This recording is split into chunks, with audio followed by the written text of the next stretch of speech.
Assalamu alaikum wa rahmatullahi wa barakatuh.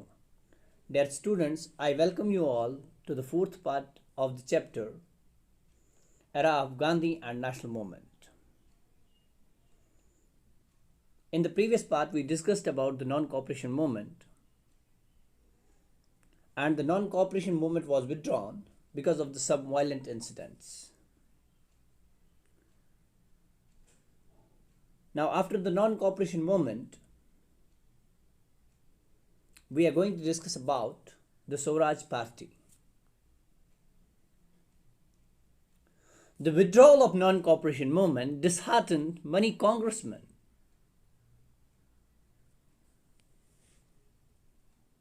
So the non-cooperation movement, the withdrawal of the non-cooperation movement, it broke the heart of many congressmen and many Indians as well. Motilal Nehru and C.R. Das, they advocated the withdrawal of boycott of legislative assemblies and re-enter the system again. So, if you notice, Congress had advocated boycott of elections during non-cooperation movement. But now, after the withdrawal of the non-cooperation movement, the two congressmen, Motilal Nehru and C.R. Das, they said, let's end the boycott of elections. Let us contest the elections. Let's win the elections. And then we only will be the lawmakers. We will make the law that suits the Indian demands.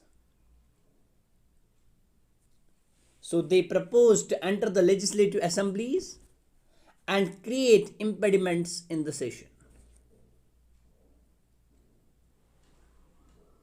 See, if the government is trying to pass a law which takes away any freedom, we will protest. We will boycott from inside the system and not let them succeed. We will put blocks in their way. We will impede the law. We will impede the law-making process. So these were the ideas of Motilal Nehru and C.R. Das. Thus, they argued that it would further strengthen national freedom movement. Finally, they founded a party in 1923 and named it as Swaraj Party. And in the same year, they also obtained permission to participate in the election when the Congress National Convention was held in Delhi under the chairmanship of Abdul Kalam Azad.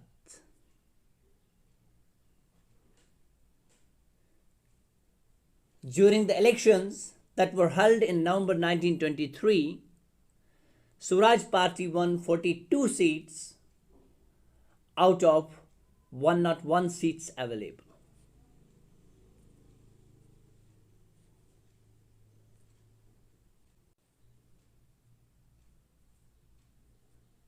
That's all about the Swaraj Party.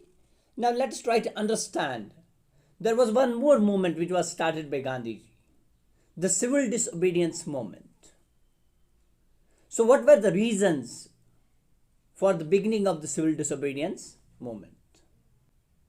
The British government appointed Simon Commission to study the effects of India Government Act of 1919.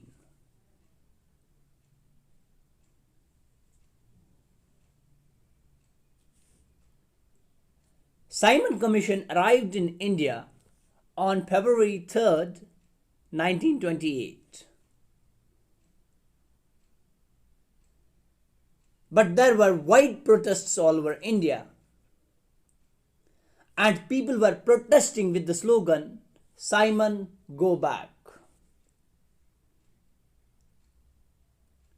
So we don't welcome the Simon Commission. We don't welcome the Simon in India. So the people were protesting with the slogan, Simon, go back.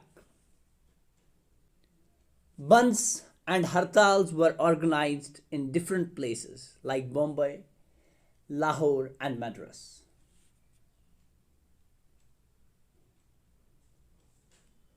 Lala Lajpat Rai died when the protesters were lathi charged in Lahore.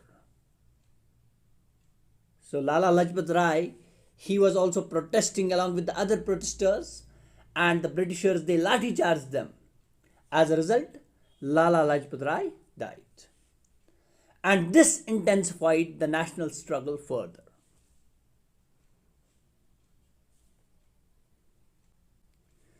The British government put forth an indirect challenge to Indians.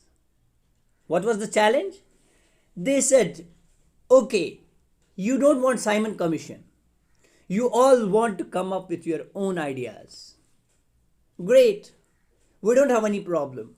Go ahead. We welcome your decision.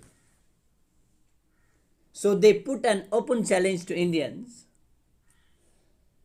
that you all can come up with a constitution of your own in which you all can put whatever the laws that you think are good for you. But what is the condition? That all the Indians must unitedly agree that they are convinced. So they are happy with this law.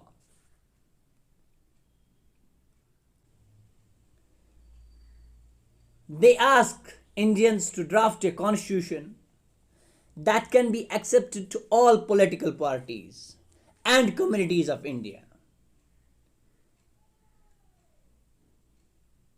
So you draft a constitution. What is that they said? You draft a constitution which will be accepted by all the political parties and also by all the communities of India. Let it be Hindus, Muslims, Christians, Parsis, Bouddhas, etc. And we accepted this challenge. Actually, who accepted it? This challenge was accepted by a committee headed by Motilal Nehru. And it tabled a report. Even Gandhiji appreciated the work done by Nehru committee. The Nehru report advocated dominion status for India along with internal federal structure.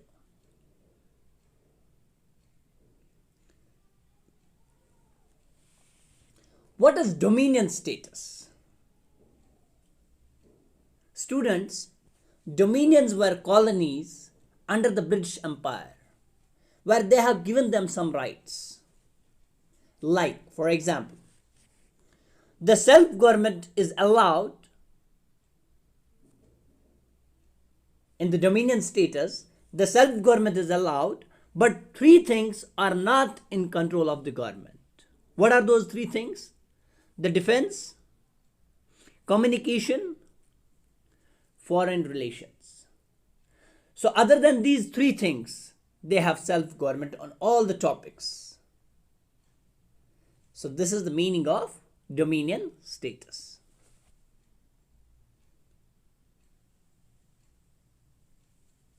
Now, what was the other thing Nehru report advocated? Internal federal structure.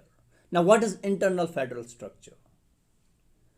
The federal structure is nothing but the relationship between the state governments and the central government. They wanted to have a federal structure where autonomy, independence, and authority to make decisions on several topics like agriculture, water resources, and so on was given to the state government. So this is internal federal structure.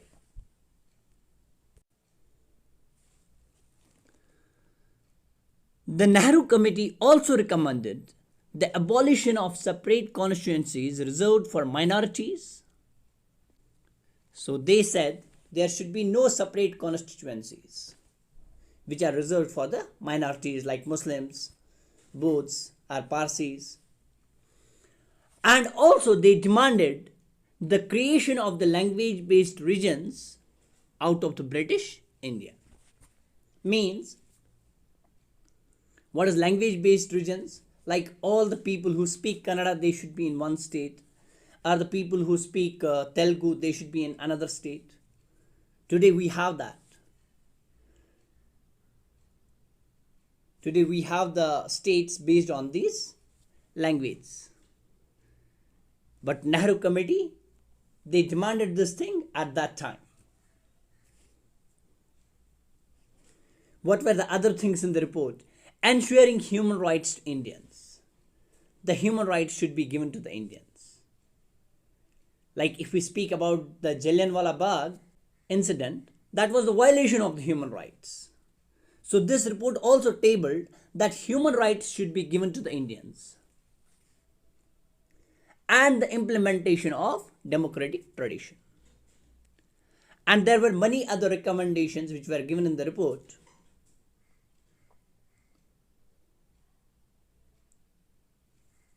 So in the exam, they may ask you at least 2 recommendations. And later, the Labour Prime Minister of England, Ramsay MacDonald, held talks with the Viceroy and announced that the process of granting dominion status to India would be considered at the earliest. So now, like we have different parties in India, Congress, BJP, JDS, Trinamool Congress. In the same manner, there were parties in England also. And one of the party was Labour Party. So, the Ramsay MacDonald, he belonged to the Labour Party, and he spoke to the Viceroy, and he said, he discussed with the Viceroy, he held talks with the Viceroy, and he said that if Indians, they want dominion status, we must give it to them.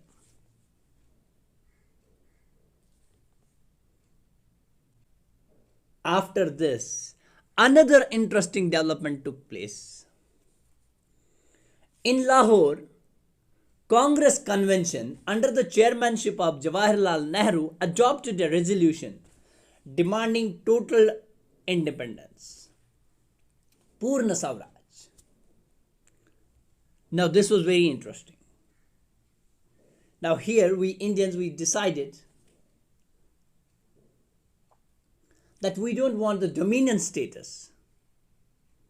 We want the Purna Swaraj. We want the complete independence. We want the complete independence.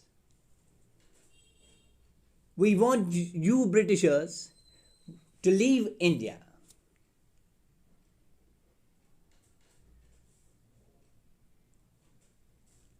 And January 26th, 1930 was declared as the Indian Independence Date.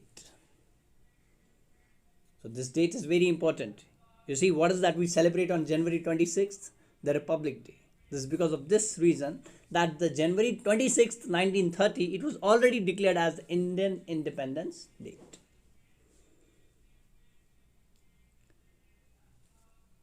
This convention authorized Gandhiji to hold civil disobedience protest march.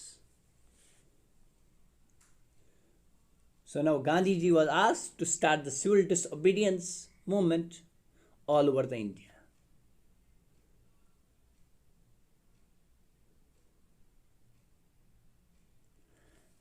And in order to mark the historical importance of this session,